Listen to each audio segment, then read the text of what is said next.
really extremely excited to introduce Domna because I have the privilege also to collaborate with her on a project. And so I'm going just to introduce her and the really interesting title of her talk, and also close my email, otherwise I will ping pong all the time. And so with further ado, I'm introducing you to Dr. Domna Bankou. She is a postdoctoral researcher at the Experimental Virtual Environments for Neuroscience and Technology Lab at the University of Barcelona. Domna completed her PhD in clinical psychology and psychobiology at the University of Barcelona. She also holds a master's degree in computer graphics, vision and imaging from University College London, and has a bachelor's degree in computer science from the Ioannina University in Greece. So I'm already impressed by really the interdisciplinary background Domna is coming from. She was awarded a major 3-year Spanish doctoral grant for her research, and she has won many other prizes for her academic achievements. She has collaborated with researchers internationally and also has first authored research papers published in very distinguished and high impact peer-reviewed journals such as PNS and Current Direction in Psychological Science. Again, showing how her work is truly interdisciplinary. Her research has been featured on major media channels in Spain and also abroad, such as the BBC, the New Yorker, the Psychologist, and there is even a documentary film of her work. So really impressive also her public engagement work outside academia. She combines technical expertise and experience in research methodologies to understand and promote the use of virtual reality in the fields of psychology and cognitive neuroscience. And as we saw from a public engagement, also disseminate this knowledge outside academia. So I'm really, really pleased to introduce her and her fantastic talk, which is entitled Immersive Virtual Reality, from Embodiment to Changes in Attitudes, Cognition, and Prosocial Behavior. And I just want to remind you that if you wanted to post your question along the way during our talk is totally fine, but we will wait at the end to ask Domna questions. Okay, thank you very much, and Domna, all to you. Thank you, Karen. Thank you very much for the introduction. Thank you very much for the invitation. First of all, thank you everyone for being here. I hope I have the chance to visit you there sometime soon and get to know more about you as well and the amazing things that you're doing there. So I'm gonna start sharing my screen. If at any point there is any issue, just interrupt me because I won't be able to see anything because we're all familiar with Zoom after 2 years. So, okay. So yeah, like Karen said, the title of my talk today is From Embodiment to Changes in Attitudes, Cognition, and Prosocial Behavior. So I'm going to go through some studies that we conducted at the event lab over the past few years and conclude with some newer studies and current projects that we are working on at the moment. So of course, we're all familiar with the key concepts of virtual reality, main of which is first immersion that relates to the quantity and the quality of all the sensory data that is coming from the environment. And of course, we do know that the better, usually these are the higher the immersion, the better, and the closer to reality and what we expect to perceive, the better, the higher the immersion. And of course, the other component is that of presence, which has been broken down to two main components: the experience of being in a place when you are physically situated in another one, and the experience that what is actually happening, the events that are taking place are real and both of these, even though you are very well aware that in fact they are not. But today I am focusing on a third illusion that arises in immersive virtual reality, a quite powerful one, which has to do with how we perceive our bodies. And from our everyday life, usually when we look down, we see our body, we're familiar with that. When we move around, our body moves. And of course, we're talking about health participants. I'm not going elsewhere. So as you very well know, it is possible with the help of dedicated software and hardware to program it so that when a participant looks down, now you don't see your physical body, but you see a virtual one replacing this body. And then, of course, when you start moving, this body moves with you. And this embodiment process, as is usually referred to, putting yourself in a virtual body, gives rise to the illusion of body ownership over that body, the self-attribution of the virtual body, again, even though you know that this cannot in reality be your body. So today, the main questions that I'm gonna go through is whether we can have the illusion of having a completely different body. Specifically, what happens when the body we own is representative of a group of people to which we clearly do not belong to. And more interestingly, how what we learn from having a different type of body and how this can affect us, we will see our perception, our behavior, our implicit attitudes, how we can take advantage of these findings we have found so far to bring about positive change and improve, as we'll see later, what we call helping behavior towards others. And of course, body ownership illusions or body transformation illusions have been studied in physical reality for quite a long time already in neuroscience, and they arise quite easily. It's just simple. It's as simple as our brain trying to resolve a contradiction when there is multisensory data that involves such a contradiction, whether that is sight with touch or sight with auditory cues and so on. So similar to other illusions that come maybe from the arts, or for instance, the ventriloquist illusion, body transformation illusions arise following the same principle. One of the very first ones that were studied was the Nokia Illusion, where participants had the experience of having very long nose, hence the name, when they found themselves touching the nose of a person sitting in front of them, while at the same time receiving tactile simulation of their own nose.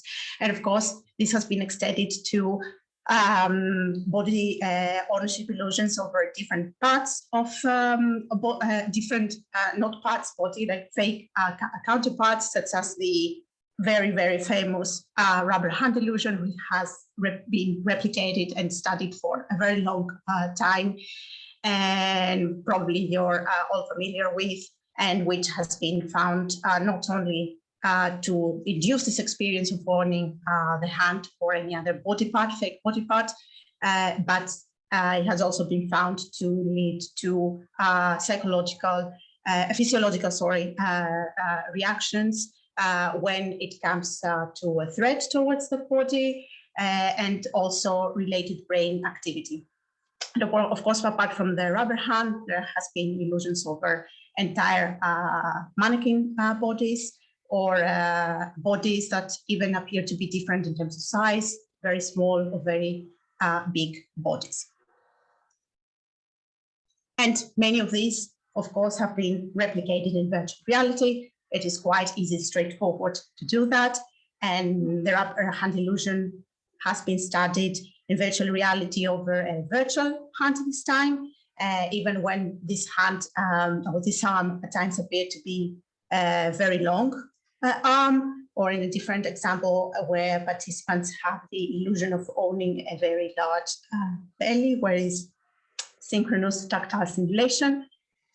And we have run studies where we induced the participants the experience of even owning a child's body. So they were put in a child's body.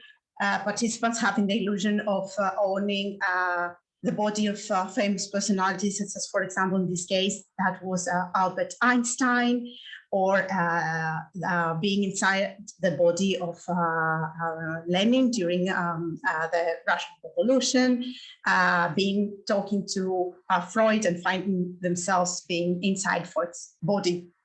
And in all of these cases, the illusion that this body could be theirs is present. But what's more powerful than that is that body ownership illusions has been repeatedly found to have behavioral, perceptual, cognitive, and attitudinal correlates, such as, for example, in the ownership illusion over a child's body, where we had found, that was published back in 2013, where we found that participants tended to overestimate the sizes of objects when they found themselves in a child body compared to when they were found themselves in a scaled down adult body.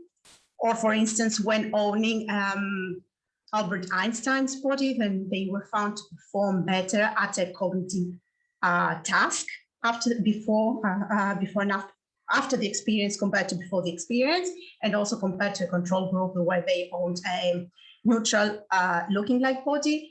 And because in that case, Einstein's body was that from his older age, we also find some changes in implicit age bias towards the elderly as compared to the control condition. In other examples, such as that of being embodied as Lenin, it was found that participants were more likely to follow up on facts regarding the Russian Revolution as compared to other control conditions, such as, for example, looking at the speech that Lenin delivered from a third-person perspective. And when embodied into Freud's body, then they were found to address a personal problem that they had to discuss. They found a better solution to their problem, and it also improved their emotional well-being during that period of the experience and shortly after. So this was briefly covering the first two questions. It is possible to have a different body, and more importantly, this type of body that we own can lead to changes in our behavior and perception and so on.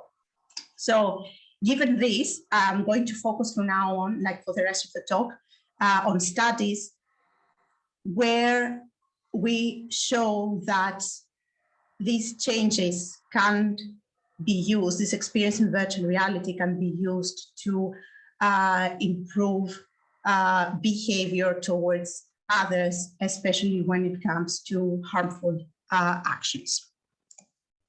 And the idea behind these studies that have been addressed over the past years is because the idea, the concept of the empathy machine came forward, where the main concept is that if you embody yourself in the body, or if you put yourself in the situation of disadvantaged or discriminated against groups of people, then this will lead to an increase in empathy towards them.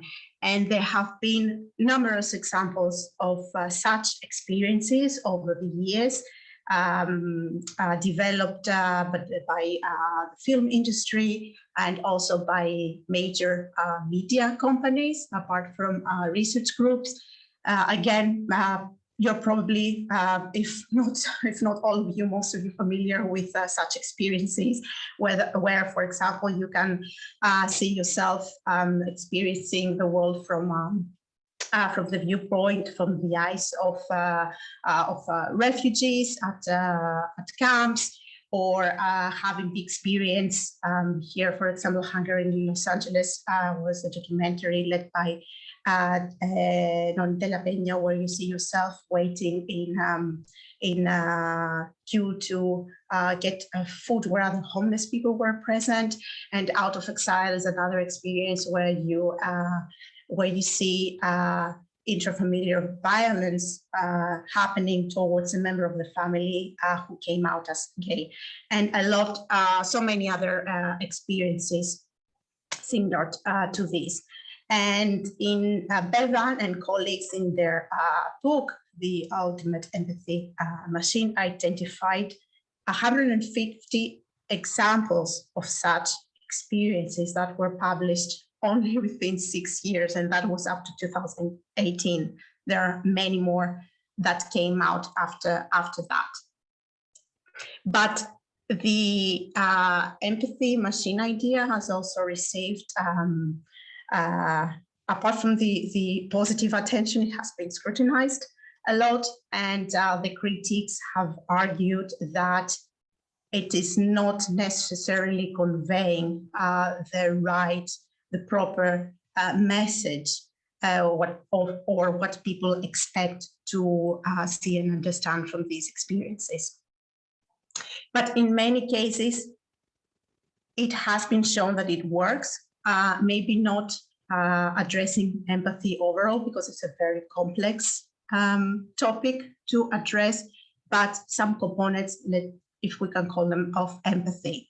And one of these examples that has been conducted at the event lab in the past was that by Seinfeld and colleagues. There are actually 2 studies, the latest one from early last year, that concerned the embodiment of offenders of domestic violence in the body of their victims, in order to enhance positive behavior towards them afterwards. So in this example, there was the experimental group of offenders inside the body of a virtual woman who was verbally attacked by another male in the scene. And of course, there was a control group of control males having the same experience. I'm going to show you very briefly ¿Qué coño haces? the video, the experience. ¡Que te calles! It's too loud. ¿Por qué te lo pinta aquí? ¿Dónde vas? Me vas a aclararte un poco, ¿no? So you see what participants saw, they found themselves in a community. And the experience continues like towards the end, this verbal assault is increased. The distance between the participant and the male offender is decreased as he's coming closer to you and threatening you more and more. And what particularly the researchers addressed in this experiment was emotional recognition skills of participants, both offenders and controls, and these were assessed before and after the virtual experience. And that was done particularly because offenders have lower ability, 1, to recognize fear in female faces, and 2, to misclassify fear as happiness. So what they found, what the researchers found, was that both this bias was decreased after the experience, and they were offenders were better at recognizing fear in female faces. And in the latest study from 2021, there were also some they addressed brain activity with respect to these emotions, and a similar pattern was found. In another example, which it's one of the project also that we're working with Kari, concerned the experience of seeing yourself as, well, being a mother and seeing yourself in the body of a child. It was an extension of the first study of the child embodiment study. So the idea was, okay, how can we use that to enhance, well, perspective taking, or empathy, if you want, very generally, towards children. So what happened was that mothers found themselves embodied in the body of a child, of a little girl. And then they had an experience where they interacted with a virtual mother now, it's the avatar that you see here, who was either nice and loving towards them in one condition, or who was very angry and abrupt towards them in another condition. And they experienced both conditions in a counterbalanced order. And again, this is a short video of the experience. There should be audio here, but okay, it doesn't matter. I can't hear.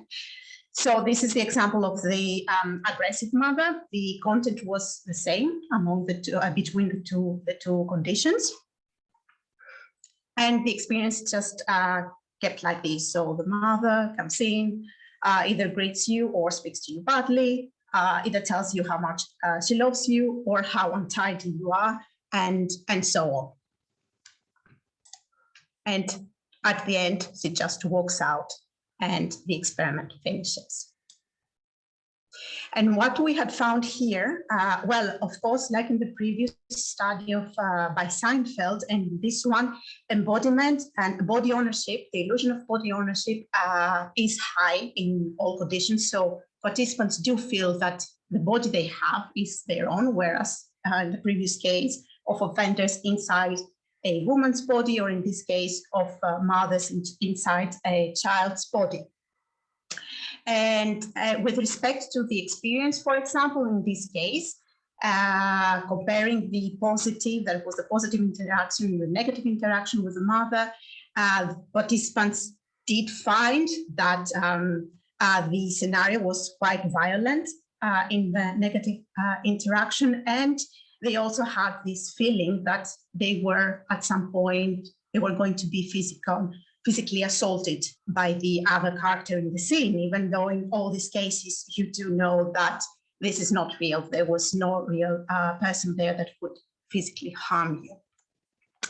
And empathy in this case towards specific empathy towards children's needs was measured with using a very specific construct from the AAPI2 questionnaire, and that was improved following the experience in both cases. That improvement was a bit better for it following the negative experience with the mother.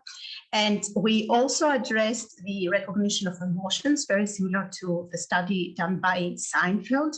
And that's related to recognizing emotions from children's faces just by looking at the eyes, which is the usual way of doing this. And what we found in this case is the mind in the eyes test. Maybe some of you know it. What we did find was that emotion recognition improved after the interaction with the negative, the negative mother, the negative interaction with the virtual mother. And of course, there were other interesting findings that we found following interviews with the participants, such as, for example, the size played a very important role, how you see yourself being so small and how you compare to another adult in the scene. So, for example, we had participants telling us that maybe perhaps next time you interact with your child, it would be better to say kneel down and come at their eye level to address them instead of speaking to them from up there. You really see everything so huge. And another comment, for instance, was that the negative mother was really dominating. So whereas the positive interaction participant engaged in the conversation and they were answering the questions, they sort of shut off during the negative interaction because they knew that there was no point in replying. The mother was not going to listen to them. And interestingly, the order of presentation of the experience did play a role. The ones who experienced the negative mother first really had a very hard time trusting the good one later on in another session.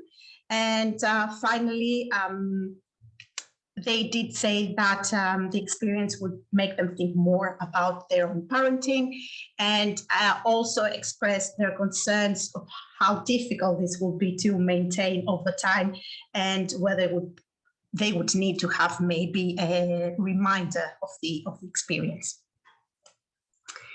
Changing now subject a little bit more, but in the same direction, we're now going to talk about racial bias, and specifically implicit racial bias. So a topic that has attracted a lot of attention in research, and there are many studies that have been conducted and are being conducted in this direction.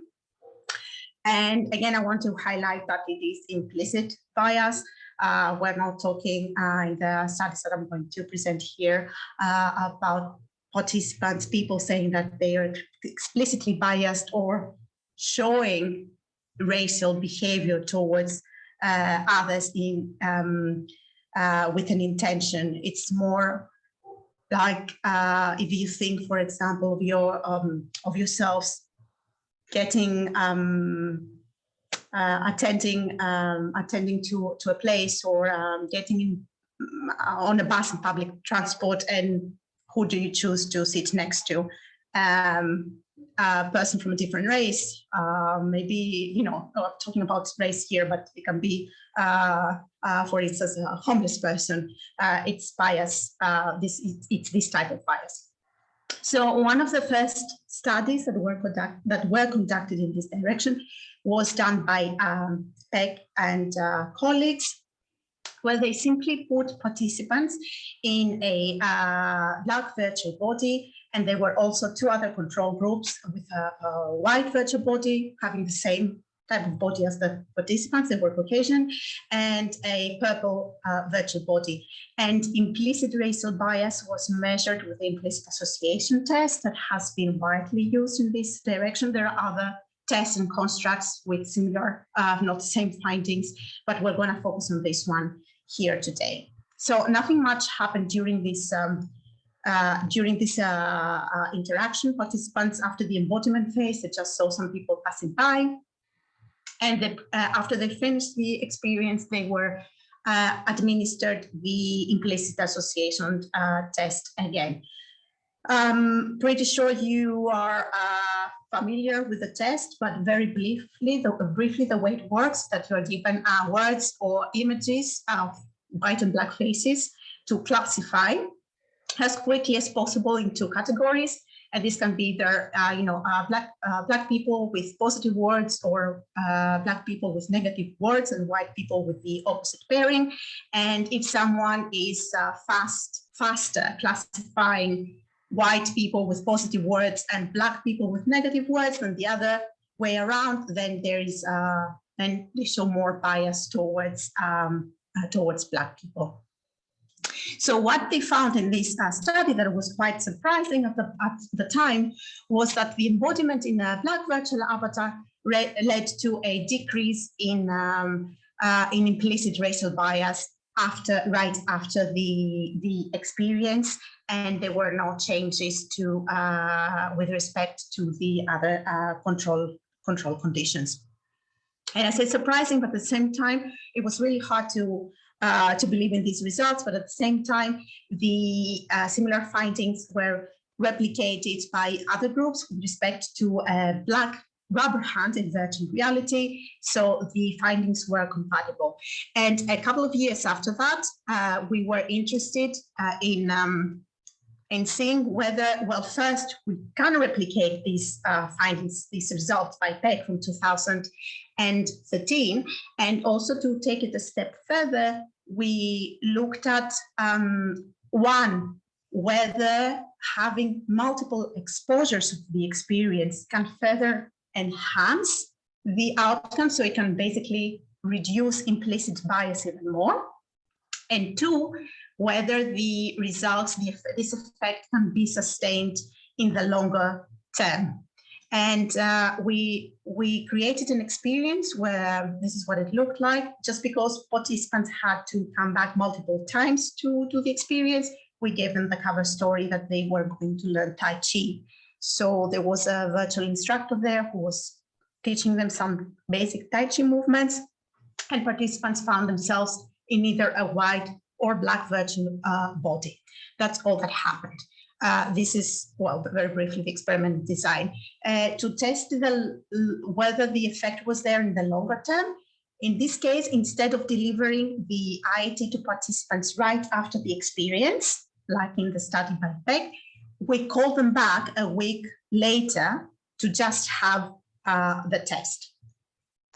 And what we found was that whether the number of exposures did not really play a significant role, it seems that the effect is there from a single exposure. It does not, well, the bars here are much lower, but there are no significant changes. The effect, so the number of exposures does not really play a role. If you're going to have the effect, it's going to be there, but it can be sustained in the longer term. And here it's a week later. We still do not have any data about what's going to happen, for example, 2 weeks later, a month later, a year later, but it could be possible. Maybe here there is an interaction of the number of exposures and time that we haven't tested yet. And in another similar study done by Hassler and colleagues, apart from, well, implicit bias was also measured, and there was a reduction there that correlated with the extent to which you liked the other character in the scene. In this experience, participants engaged in a conversation with another virtual character. Is the one that you see there. So this is a participant, that's the other character. They had a task of describing an image that appeared next to them. And apart from implicit bias, the researchers measured mimicry.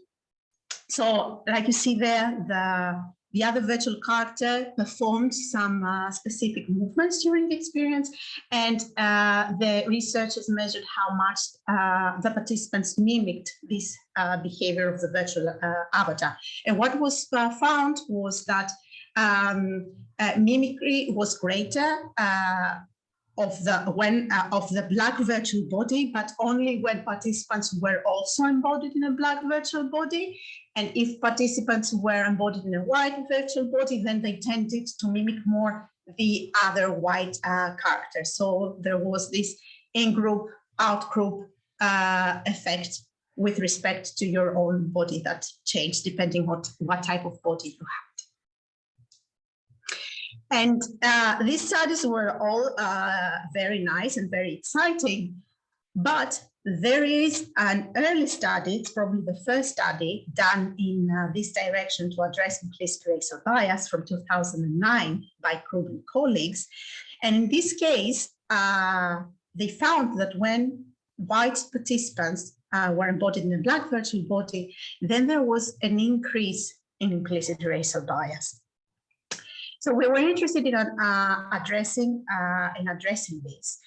And a main difference between the studies that I've just presented and the one by Groom was that the scenario that was being depicted during the experience in the present, in this case, was a scenario of a virtual job interview. And such experience, well, job interview does cause, is linked to more negative effect because it does increase stress. It's a stressful situation. And also bias in this case is quite salient. So the hypothesis was that apart from the type of the body that can lead to changes in implicit bias, the situation that is being depicted, the scenario can also affect the outcome. In our previous studies, the experience was either a neutral one, like in the one by Peck, nothing was happening, or a positive one, like in the Tai Chi study. And I say positive because we did get data back from participants saying that the experience was quite nice and they enjoyed it. So positive effect was induced. And to address these questions, we ran a study where we manipulated this affect specifically. And we manipulated in such a way so that to be either neutral, positive, or negative. And to do that, we changed the behavior of other virtual characters that appeared with the participants in the scene. I'm playing back the video. Again, like in the previous study, of course, we have the first, we firstly have the embodiment case, where participants find themselves in either a black or a white virtual avatar. We use ownership over this body. And as you can see here, participants are placed in an open space in the middle of some crossroads. So what we did after the embodiment phase is to fill this crosswalk with virtual agents that they were walking about. And we manipulated the behavior of these agents towards the participant. I'm going to forward it a bit. So this embodiment with white, same as before, as with the black. And okay, here is the crowd, the passers-by. So this is a neutral condition where these virtual agents are just going about their own way. Nothing much is happening. The participant is just standing there in the middle, observing them. And then we have a positive crowd, where from time to time, occasionally, like you can see here, some of the passerbys nod towards the participant to salute her. And it's probably not seen here, but we also changed their facial expressions, so they are smiling towards the participant when they're passing close. And then we have the negative crowd, where when the virtual agents spot the participant, then they look at her and quickly turn around and move away from her. And again, we manipulated facial characteristics, facial expressions, and they have grimace and looking at the participant angrily as a way of showing discomfort and not wanting to be of the participant's presence.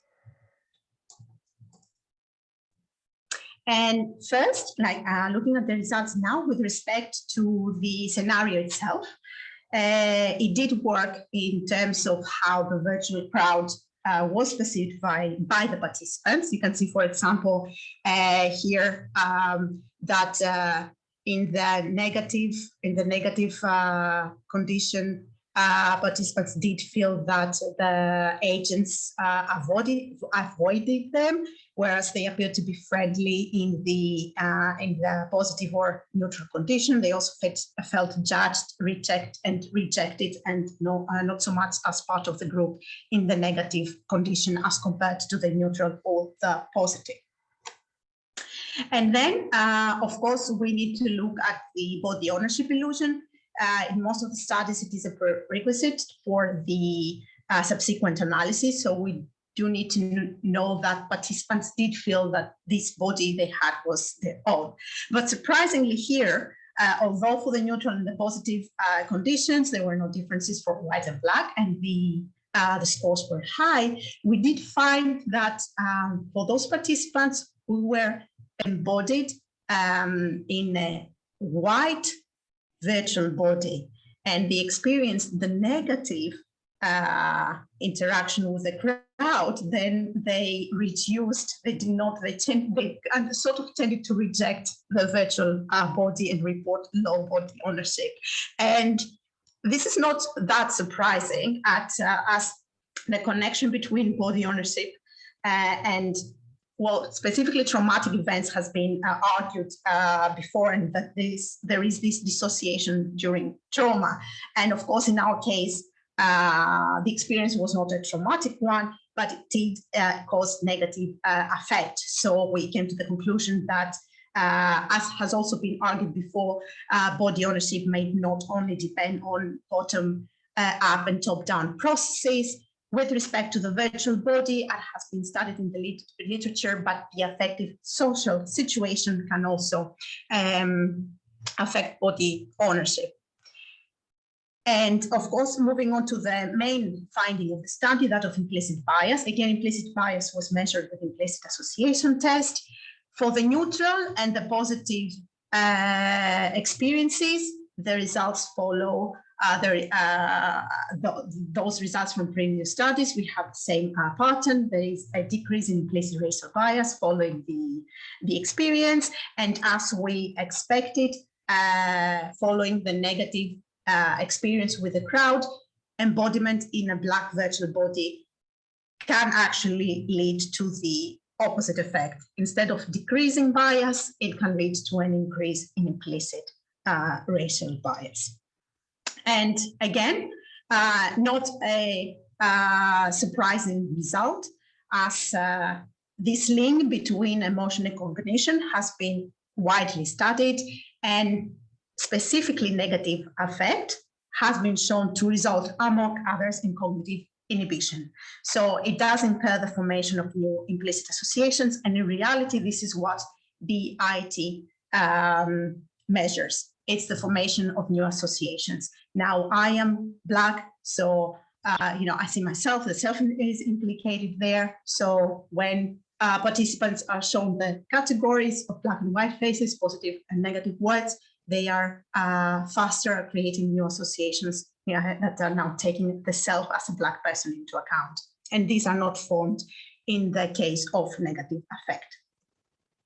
So following these results, though it's not that we concluded anything against the empathy machine, we did wanted to show that even though virtual reality can be used to improve some explicit attitudes towards some outgroups, and we did find ourselves such results in some cases, such as the one with the domestic violence offenders or with the parental empathy. Though it can improve such explicit attitudes, it does not necessarily mean that it will improve implicit attitudes towards a person or a group of people under negative situations. So we did conclude that we need to be cautious about the idea of using virtual reality to foster empathy. And in this direction, and wanting to move a little bit away from the empathy machine term, we recently put forward the idea of the golden rule embodiment paradigm, GREP for short. I'm going to refer to that using this term, which is based on the golden rule principle. And this principle in ethics, in its positive form, states that we do to others as we would want others to do to us. But in its negative form, it is that you should not or do not do to others what you do not want them to do to you. So based on that and such previous experiences, virtual experiences that we've just discussed, we put forward this idea, not so much of using the golden rule as a moral guideline in virtual reality, is more of the basis of a tool for conducting research to see how we can improve a behavior towards others, specific helping behavior. Because the problem with the empathy machine was, as it has been argued, is that it might change some ideas towards these groups, but the problem is that it might not really lead to changes in actual behavior. Think of it like, seeing, perhaps having the experience of seeing what the life of a homeless person is. This might lead to a change in empathy, but does this mean, for example, that you will spend more to help the homeless, or you're going to volunteer at a shelter, for example? We're talking about such changes. So this paradigm is based on embodiment. So it relies on embodiment. And it has, the idea is to have 3 different phases during the virtual reality experience.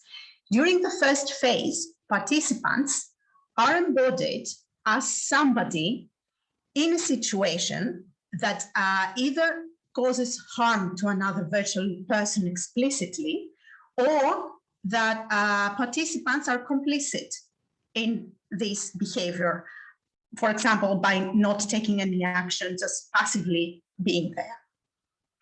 In the next stage, participants re-experience this same scenario, but this time, instead of being embodied as one of the aggressors, they are embodied in the victim's body. So from this new perspective, they have both a first-hand experience of this aggressive behavior towards them, which follows the principle of the previous studies, but at the same time, they can witness their own previous engagement in this action, where they also took some bad action, or complicitly, they did not do anything. The idea being that in future scenarios of the same time, of similar experiences, they can they do recollect this behavior, and they do not engage in bad behavior again. I'm going to show you 2 examples, 2 studies that follow this principle, because it will be easier to understand them. So the first one concerns victims of sexual harassment. So participants, male participants, were embodied in a male character. I can play it at the same time, the video, so that you see what's happening. And they are part of a group of males who appear to harass verbally a lone virtual woman who's sitting nearby. It's the one here at the end. And the verbal harassment becomes more and more aggressive as time passes. Well, it's in Spanish anyway, so maybe not all of you. No hay nada que entender, todas son iguales. Ya verás cómo al final viene. Deja, ahora voy y te la traigo. So they become quite aggressive. And then there were 3 experimental groups. In one case, based on the golden rule principle, in one case, participants, like seen here, are embodied either as one of the other male characters in the scene, one of the aggressors, and in the other condition, they are embodied as the virtual woman who is the receiver of this aggressive behavior by the males in the scene. And there is a third control group where participants are in the same scenario, but nothing really is happening. There's no interaction with the males. So after, I'm going to forward that. So this was the, sorry, that's the one where participants are embodied in the female character, now receiving the aggressive behavior. So what happens is that a week later, participants come back to the lab to have a different experience. And in this case, they had a virtual experience of the Milgram scenario, where they had to deliver shocks to this virtual woman sitting back here every time she replied wrong in this word pairing task. So as the number of shocks increased, the virtual woman was begging to be let out of the experience. And continues like that. I'm not going to show it all. That's the study. So what they found here, what the researchers found here, was that those participants who re-experienced the aggressive behavior as the woman who received it gave the least number of shocks to this new virtual woman before they dropped out of the experience. They just stopped it. On the other hand, those who experienced it as one of the aggressors gave the highest amount of shocks at the woman before quitting, and the control condition was between these two. And the second example I'm sorry, I'm also looking at the time. Yes. The second example is about police aggression against a black suspect. So the idea is the same. At the beginning, Good morning, participants. officers. I have an update about the jewelry store burglary this morning. Participants find themselves, participants in this case were police officers, were actually police officers from an inner police station in the United States. And they had to interrogate a black suspect of theft. They found themselves along next to another police officer who appeared to be explicitly racist towards the suspect, threatening the suspect, and this threatening behavior increased more and more as the experience progressed. And then during the second phase, participants were re-experienced this behavior, but now from the embodied perspective of the suspect. And they could both see this, the avatar on the left is themselves during the first interaction, whether they did something or not.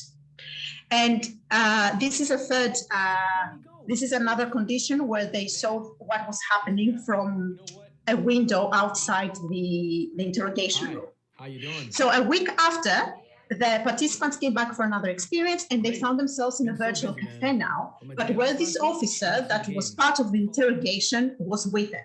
And at some point, there is a black character who walks into the cafe, and this character that you see there is just waiting to get his coffee, but he's immediately attacked by this officer and accused of wanting to steal the bag of another woman who's standing nearby. I'm talking to you. And the scene really ends with this police officer even drawing the gun at the black man in the scene.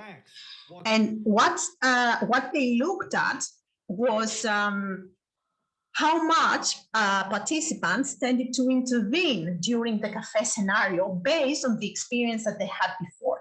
So the different events during this experience were split down. It included phrases or actions that were initiated either by the police officer or the black victim, and two independent raters were required to rank this helping behavior of the participants towards the victim. And what they found was that those who experienced the first, during the first scenario, the aggression of the police officer as the black suspect tended to help more, engage more in the cafe scenario and helping the black virtual character and taking his side. So in these cases, although there is there is a group of people, maybe it is a minority, who when experiencing a traumatic event or aggressive behavior like that can either suffer from post-traumatic stress and even develop themselves aggressive behavior, the majority of the people convert and not to convert this suffering into altruism. And in this case, participants embodied as the victim following this golden rule embodiment principle experience some physiological distress. They do know that the event that is happening is not real, and under no circumstances is it traumatic. But like we said at the beginning, this experience of the victim is likely to arouse negative effect. So in the future, when they are found in similar situations, participants can recall this negative effect, which is likely to lead them towards avoiding the behavior associated with such negative feelings.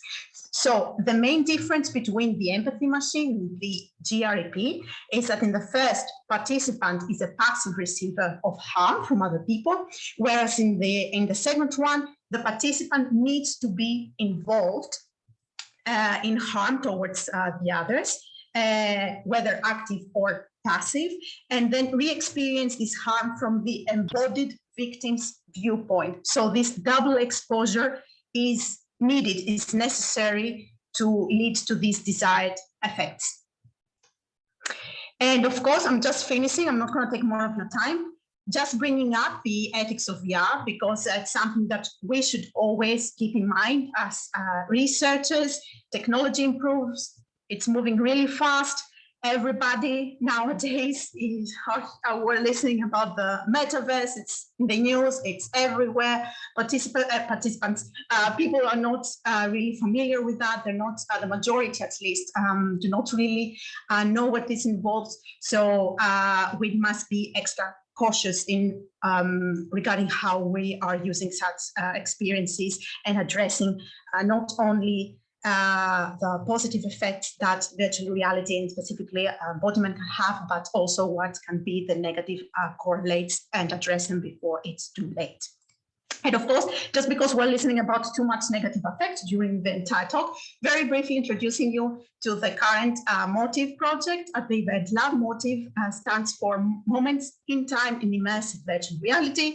And the goal of the project is to reconstruct famous events from the past, so that we give people the chance to either relive the experience if they have been there in the past, or if they didn't have the chance to do it and would like to do it. Imagine you were not born back then, or you couldn't go because it was at the other end of the world, or you didn't have the money to pay for a ticket. Now you can do it in virtual reality.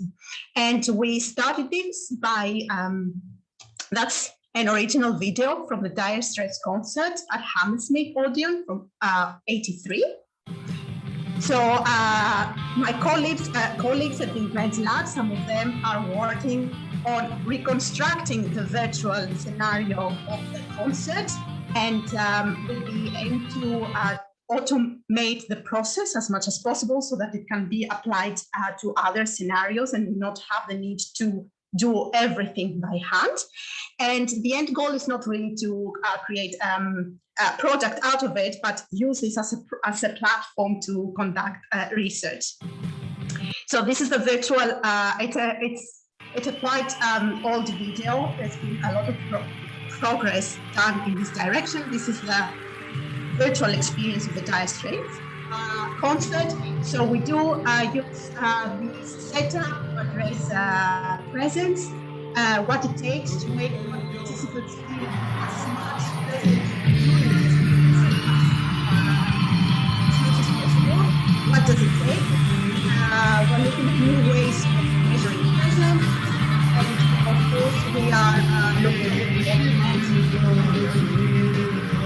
we're also looking at embodiment, because think that now not only do you have the experience of being part of the crowd attending the concert, but why not finding yourself on the stage with the artists or performing along the artists and so on. And I'm going to stop here. Thank you very much for your attention. I really want to thank all my colleagues at the Event Lab, present and former, for contributing to all of the research that I presented here today and making it possible. And this is a thank you all, and greetings from the Event Lab. That's a kind video that a colleague of mine produced, and I'm here on the left. I hope you recognize me. So thank you. And I stop sharing. Yeah, I think it stops. And I hope we have time for questions. I'm sorry if I went over time. No, that was so interesting, and like I really like your last slide. That's very good. Your avatar dancing. So now we have Rebecca. How much time do we have for a question? Sorry.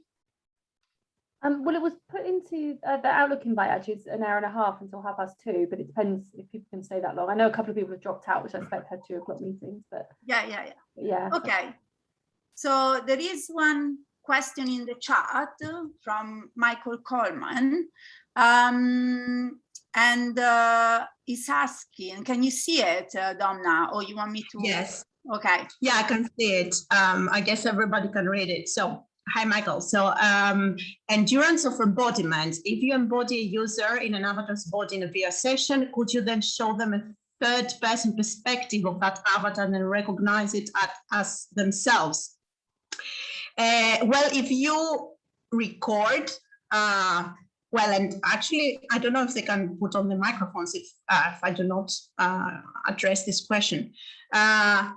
If they are passively, yes, you can, even though you might, if you're passively seated, it might be a bit harder.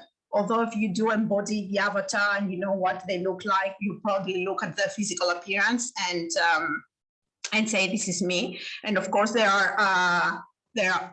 is literature where it's more related to the out of body experiences that other researchers have addressed.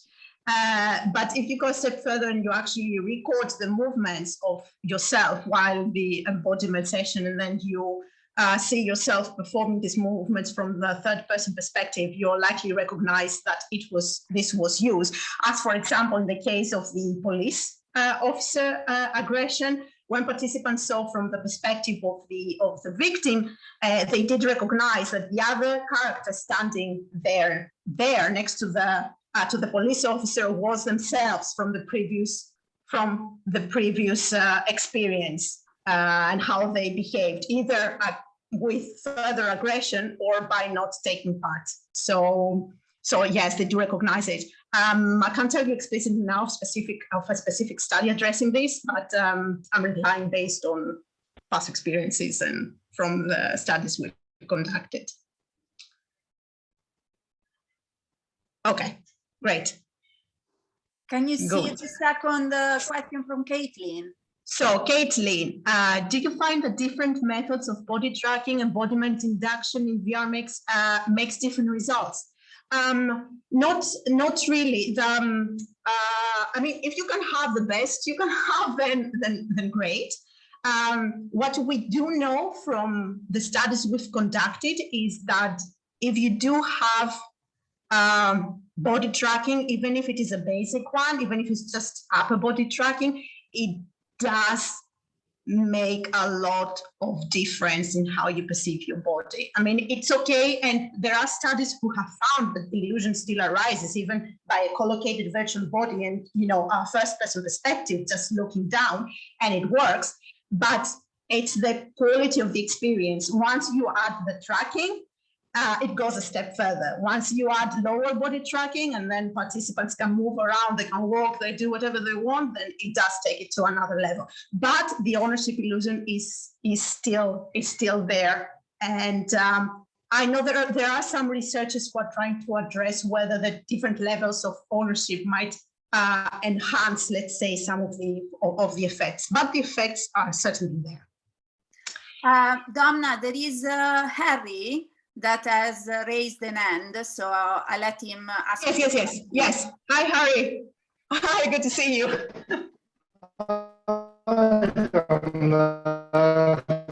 Sorry, Harry. Hi, thanks for. Sorry, I'm a bit more. Or not? There's a delay, I think, or.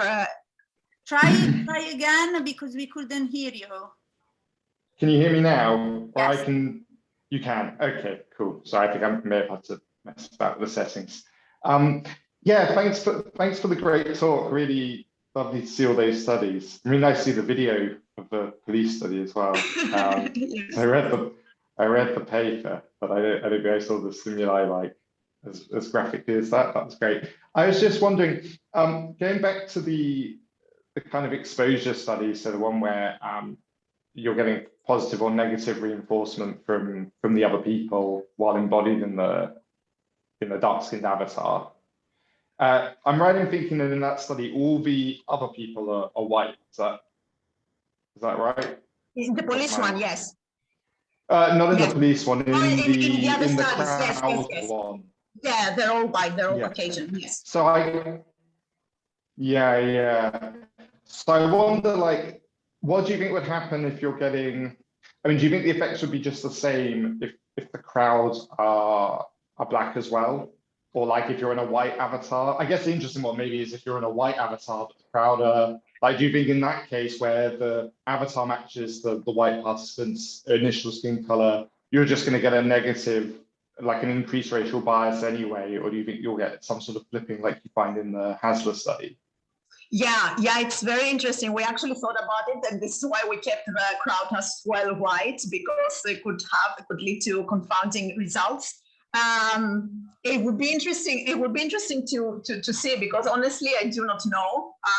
Yes, it might be an effect similar to the Hassler study. Although, okay, the main goal there was mimicry, but I'm not sure I can answer the question. It is, I think it's very open. It's not just that. Like, something that I did not mention before is that, of course, we did run these studies, and we ran them in Spain, and there are so many cultural differences everywhere that the results might not even be that if you go to do it elsewhere. So yeah, I think the other level of having the Black crowd around you, it might actually, yes, it might flip the results. It might be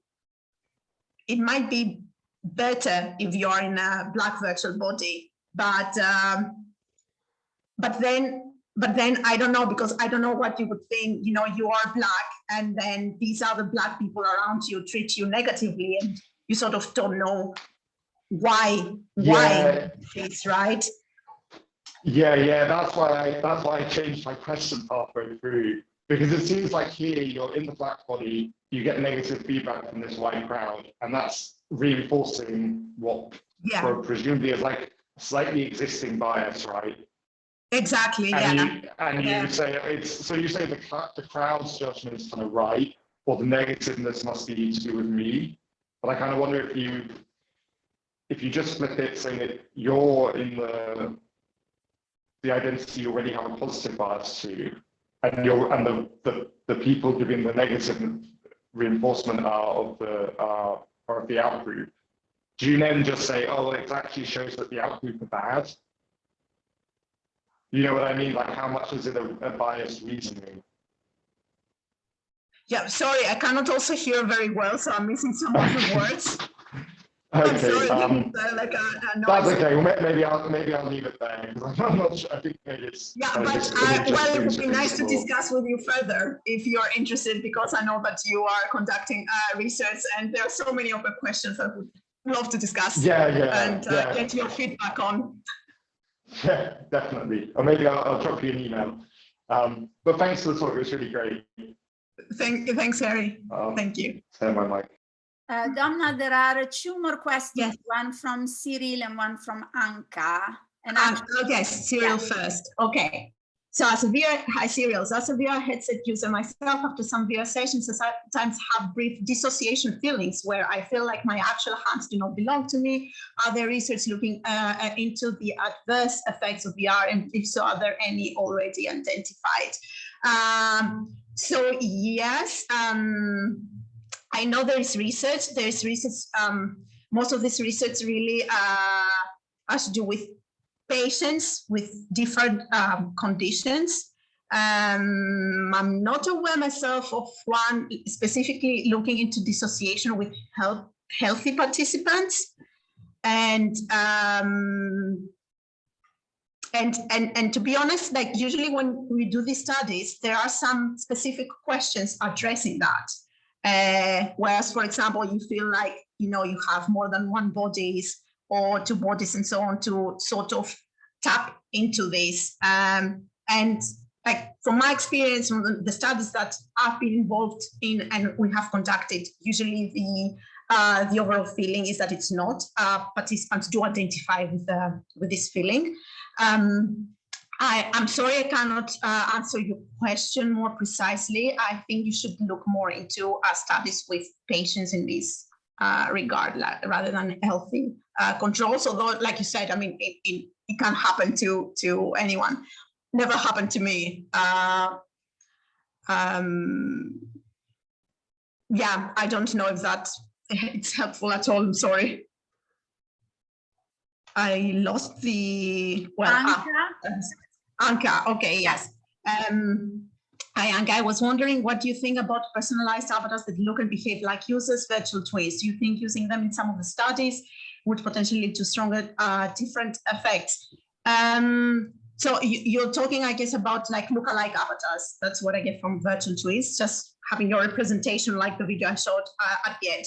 at the end. I'm sure that you will tend to maybe better recognize yourself physically. So maybe it's easier for you, it's more direct to recognize yourself if you relive the experience afterwards. Maybe instead of realizing that it's you after 2 or 3 seconds, I'm not really sure how long it takes, you realize it immediately because that's your virtual representation. If it does lead to stronger effects, I'm not sure, because in most of the studies, like I said before, the effect is there, and usually trying to see whether the effect can be stronger. It's sometimes hard from the studies that we have done and other studies, and also the one on racial bias that I mentioned before. Sometimes you're trying to enhance the illusion with tricks like this, but you really cannot find the difference there, where or when this enhancement happens, or it's very hard to detect it. Particularly for this these experiences, yeah, it could be helpful. I'm not sure it can further enhance it, I guess. It's an interesting question. Ali, thank you, and Ali, okay. I wonder if a lack of the fear of consequences and suspicions of disbelief can affect the results presented. Did you consider realistic interactions between NCP and the avatar in the proposed scenarios? I guess you're talking about the later studies, fear of consequences. I'm not sure I get this, the first part of the question very much. I don't know if you want to put your, yes, hi. I'm joining from RCA London, so I'm academic lead in computer science. So yeah, so we have something called lack of suspension of disbelief and fear of consequences. So it's kind of like when you're playing the racing game and crashing to a wall, you know that you're not going to die. At the same time, you have the same thing when you're verbally abusing an avatar. So you know that there's no consequences associated with it. And when you're in a group of 4 men assaulting a woman, the other 3 are kind of like a non-controllable players, I guess, or do you have so that the social interaction and the multi-sensory interaction between them may escalate the situation into a much different kind of experience. So the question was about, have you considered those two indeed? Yeah, so it's interesting because the thing is that even if there were other people there or not, I mean, even now that you know that there's no one there, you know that nothing's going to happen, and in all of the examples, in all of the studies that we run, even though you know that, you cannot help but reacting to this as if it were real. In the majority of people, this is what they're doing. And most cases that, like in the latest studies I talked about, negative effects can be so strong that it does really impact your own behavior. And this is why I talked about altruism, right? That's our idea where the basis of how this golden rule should work. If it does work like this, so it'd be nice to get more results on that. But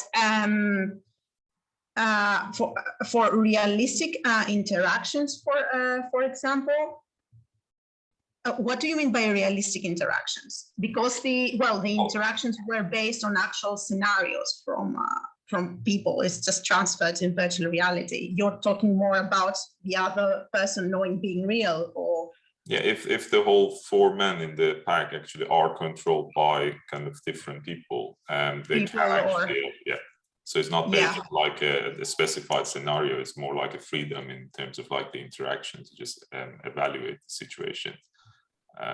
So it would be interesting to see there in some cases, and this one's and some we did ask in others not, whether usually you can ask whether you perceive the other virtual character in the scene you're interacting with as another person controlled by someone, or a virtual agent, and whether this changes your behavior. But from our studies, even though participants do tend to say that they they do believe that it is a virtual character, nobody's controlling it, although maybe some of them are a bit more hesitant, they still react to it as if it were a real person. Now, if you explicitly tell them that this is a real person, yeah, maybe the effect is stronger.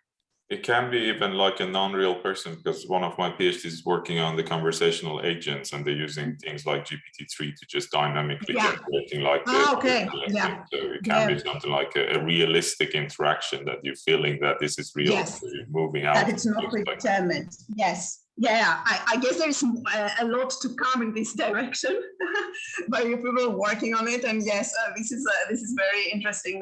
We're looking at it as well. Yeah, this is going to take the whole experience on a whole different level. And one of the last slides on ethics I specifically put there for for this, because yeah, we're progressing quite fast. Thank you. Thanks. And then is easy. Yeah.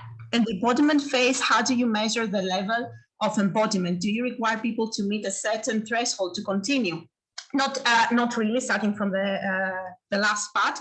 Embodiment is measured by usually using questionnaires that have been out by researchers following the extensive amount of research in this field. So there is predetermined questionnaires. You can one of the latest ones were done by Gonzalez and Peck. Peck also did the racial bias study. So they combined the embodiment questionnaire in a paper. And well, you can find it online. If not, feel free to contact me and I'll pass it on to you. So there are some questionnaires that capture this level of body ownership. The other way to do it, and not just about body ownership, but the overall experience, is to ask participants to write a report for this experience. Slater and colleagues did published a study last year on the based on the scenario, the motive scenario that I presented, where they only collected essays from participants about the experience. So you can do a sentiment analysis and then extract the what interests you. In this case, it could be related to embodiment. And about the threshold, no, it is quite.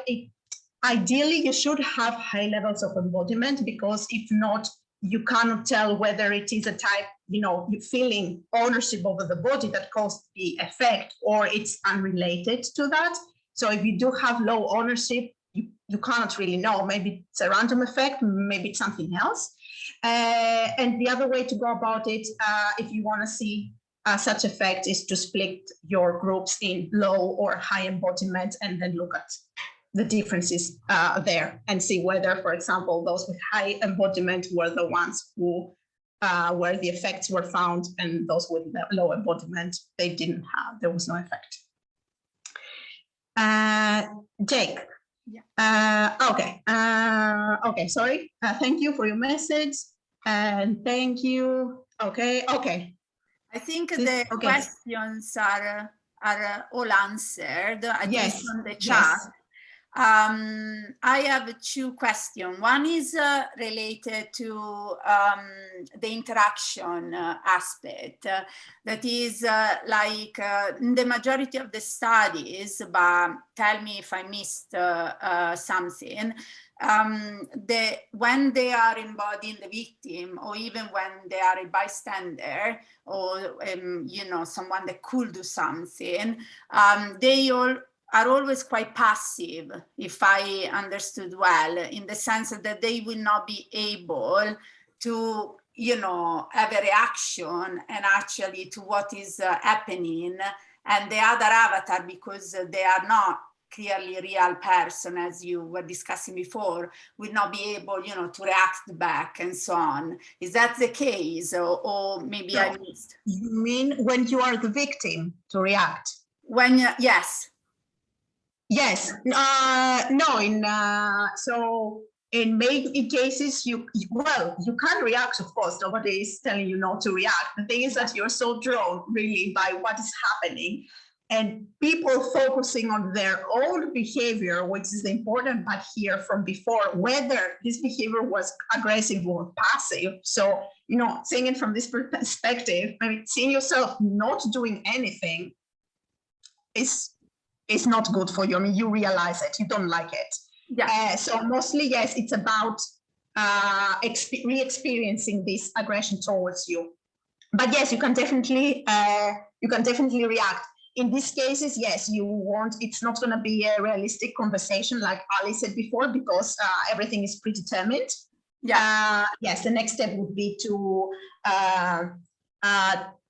change that. But then if you do change the re-experience, you might change also the how the first experience happened, right? And what we want to see is what happened during the first experience. We just want you to relive that. We don't want to change it the second time around.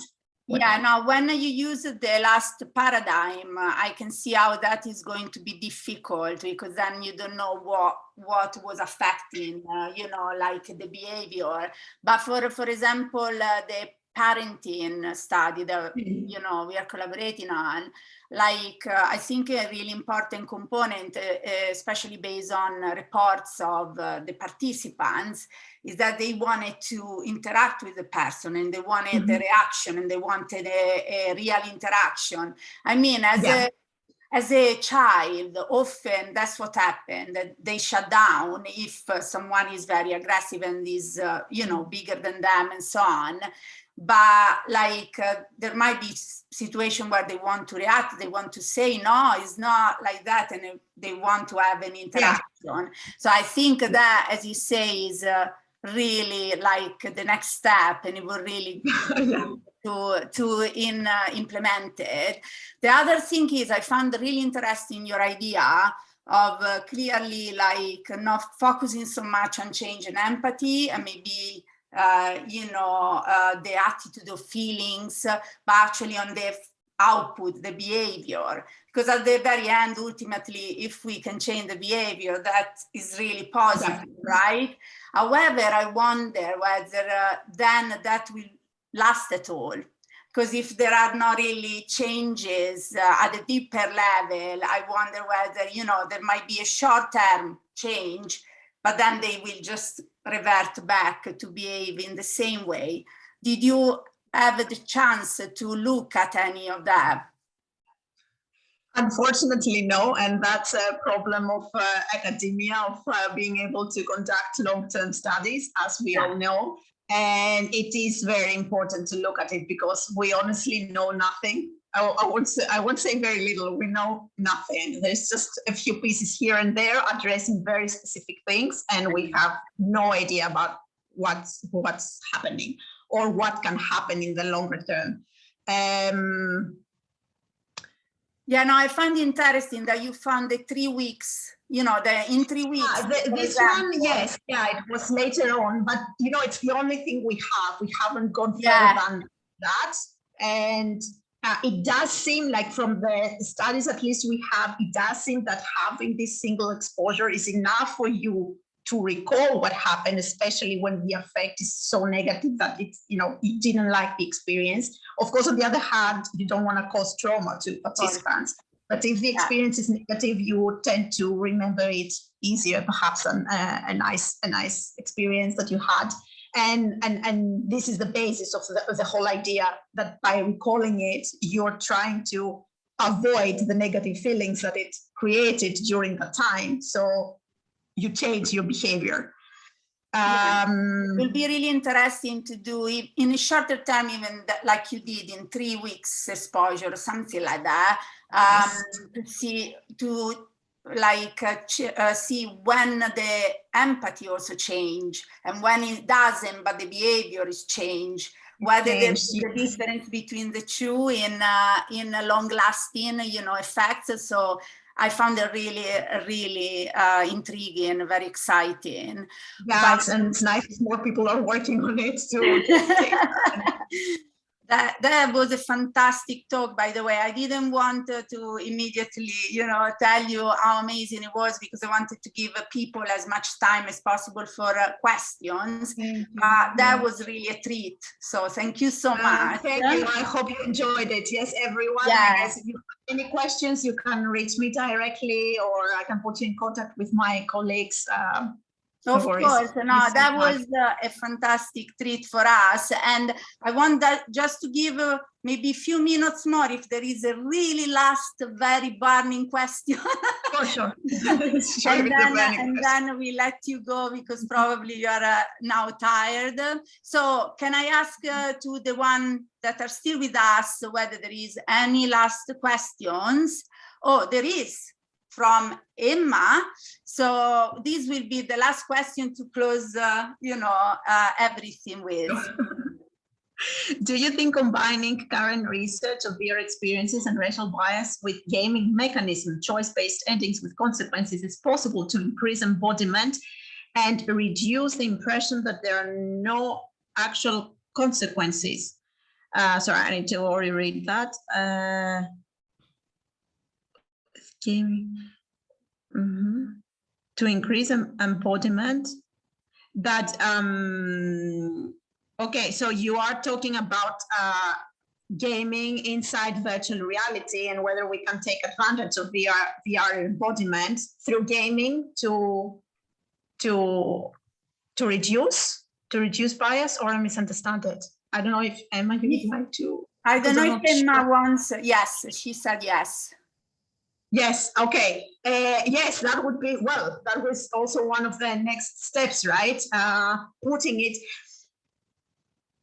is very interesting, but it's also not, you need to be cautious, because one, like I said before, we don't know what's gonna happen. We still have very little results, making sure that it will go the right direction. I mean, all these past years, we knew that the VR experience being embodied in Black can reduce your implicit bias.